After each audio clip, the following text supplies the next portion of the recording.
ইরানে হামলার অনুমোদন দিলেন ট্রাম্প। উত্তপ্ত মধ্যপ্রাচ্য। মার্কিন প্রেসিডেন্ট ডোনাল্ড ট্রাম্প ইরানের বিরুদ্ধে সামরিক হামলার পরিকল্পনায় অনুমোদন দিয়েছে বলে নিশ্চিত করেছে একাধিক মার্কিন সংবাদ মাধ্যম। তবে হামলার ব্যাপারে এখনও চূড়ান্ত সিদ্ধান্ত গ্রহণ করা হয়নি বলে জানা গেছে। এই খবর সর্বপ্রথম প্রকাশ করে প্রভাবশালী মার্কিন দৈনিক দি ওয়াল স্ট্রিট জার্নাল, যার পরপরই সিবিএস নিউজ এবং বিবিসি বিষয়টি নিশ্চিত করে তাদের লাইভ প্রতিবেদনে। ট্রাম্প প্রশাসন ইরানের বিরুদ্ধে সম্ভাব্য সামরিক পদক্ষেপের বিষয়ে উচ্চ পর্যায়ের পরিকল্পনা করছে। ট্রাম্প এখনও ইরানের পারমাণবিক কর্মসূচি বিষয়ে সিদ্ধান্ত দেখার অপেক্ষায় রয়েছেন। মার্কিন গোয়েন্দা সংস্থার শীর্ষস্থানীয় একটি সূত্র জানায়, ইরান যদি তাদের পারমাণবিক কর্মসূচি সম্পূর্ণভাবে পরিত্যাগে রাজি হয় তবে ট্রাম্প সামরিক পদক্ষেপ থেকে বিরত থাকতে পারেন, অন্যথায় আক্রমণ অনিবার্য হয়ে উঠতে পারে। হোয়াইট হাউসের কর্মকর্তারা ব্লুমবার্গকে জানান, ইরানে হামলা সংক্রান্ত আলোচনা এখনও চলমান এবং পরিস্থিতি অত্যন্ত গতিশীল। সবকিছু নির্ভর করছে ইরানের অবস্থানের উপর। একজন জ্যেষ্ঠ কর্মকর্তা নাম প্রকাশ না করার শর্তে বলেন, পরিস্থিতি যে কোনো সময় বদলে যেতে পারে, এমন আশঙ্কা একেবারে উড়িয়ে দেওয়া যাচ্ছে না। এই সপ্তাহে হোয়াইট হাউসের বাইরে সাংবাদিকদের মুখোমুখি হয়ে ট্রাম্প বলেছেন, আমি হামলা করতেও পারি আবার নাও করতে পারি। তার এই বক্তব্য মার্কিন প্রশাসনের ভেতরের দ্বিধাদ্বন্দ্ব এবং সম্ভাব্য কৌশলগত ব্যালেন্সকে ইঙ্গিত করে। তিনি আরও বলেন, ইরানের আকাশ প্রতিরক্ষা ব্যবস্থা ইতোমধ্যে ধ্বংস হয়ে গেছে এবং যদি সংঘর্ষ শুরু হয় তা কতদিন চলবে তা বলা কঠিন। তিনি এও দাবি করেন, ইরান আলোচনার জন্য হোয়াইট হাউসে প্রতিনিধি পাঠাতে আগ্রহ দেখিয়েছে, যদিও তিনি নিজেই বলেছেন, আমি নিশ্চিত নই তারা সত্যি আসবে কিনা।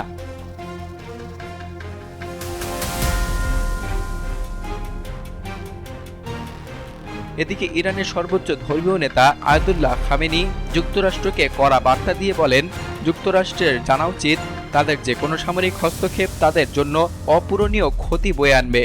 তিনি আরও বলেন, ইরানি জাতি চাপিয়ে দেয়া যুদ্ধ কিংবা শান্তির বিরুদ্ধে দৃঢ়ভাবে প্রতিরোধ গড়ে তুলবে এবং কখনোই আত্মসমর্পণ করবে না। খামেনির এই বক্তব্য ইঙ্গিত দিচ্ছে যে ইরান সামরিক এবং কূটনৈতিকভাবে যে কোনো হুমকির মোকাবেলায় প্রস্তুত রয়েছে। তিনি বলেন, ইরান যুদ্ধ চায় না, তবে যদি কেউ যুদ্ধ চাপিয়ে দেয় তবে আমরা জবাব দেব পুরোদমে। এই উত্তেজনার মাঝে প্রশ্ন উঠছে, যুক্তরাষ্ট্র কি ইসরায়েলের সঙ্গে যৌথভাবে এই হামলা চালাতে চায়?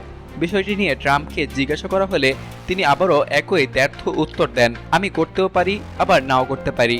এর অর্থ যুক্তরাষ্ট্র এখনও কৌশলগত মিত্র ইসরায়েলের সঙ্গে হামলার সমন্বয় নিয়ে কোনো সিদ্ধান্ত চূড়ান্ত করেনি। তবে আলোচনা যে চলছে তা স্পষ্ট। বিশ্বজুড়ে কূটনৈতিক মহলে উদ্বেগ বাড়ছে। অনেকেই আশঙ্কা করছেন, যদি এই সংঘর্ষ শুরু হয় তবে তা পুরো মধ্যপ্রাচ্যকে অস্থির করে তুলতে পারে এবং বিশ্ব তেলবাজারে মারাত্মক প্রভাব ফেলতে পারে। বিশেষজ্ঞরা বলছেন, 2025 সালের এই সংঘাত 2003 সালের ইরাক যুদ্ধের মতো আরও একটি দীর্ঘস্থায়ী যুদ্ধের রূপ নিতে পারে। ইউরোপীয় ইউনিয়ন, চীন এবং রাশিয়া ইতিমধ্যেই উভয় পক্ষকে সংঘাত থেকে সংযত থাকার আহ্বান জানিয়েছে। জাতিসংঘের মহাসচিব আন্তোনিও গুতেরেস জানিয়েছে, যে কোনো সামরিক উত্তেজনা নিয়ন্ত্রণে আনতে হবে।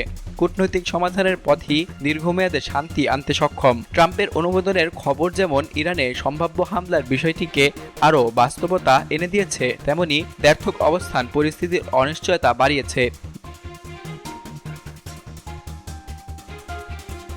যুক্তরাষ্ট্র এবং ইরান দুই পক্ষই এখন নিজেদের অবস্থানে অনড় থাকলেও সংঘাত এড়াতে শেষ মুহূর্তে কূটনীতির সম্ভাবনা একেবারে উড়িয়ে দেওয়া যাচ্ছে না। তবে একটি বিষয় পরিষ্কার, মধ্যপ্রাচ্য এখন এক উত্তপ্ত বেলুনের মতো।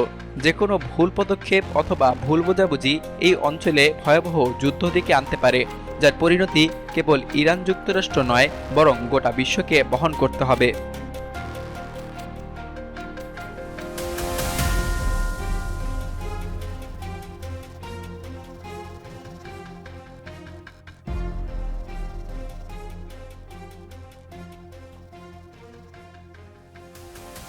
বিলিয়ানুর নিউজ ডেস্ক, বাংলাদেশ কণ্ঠ, ঢাকা।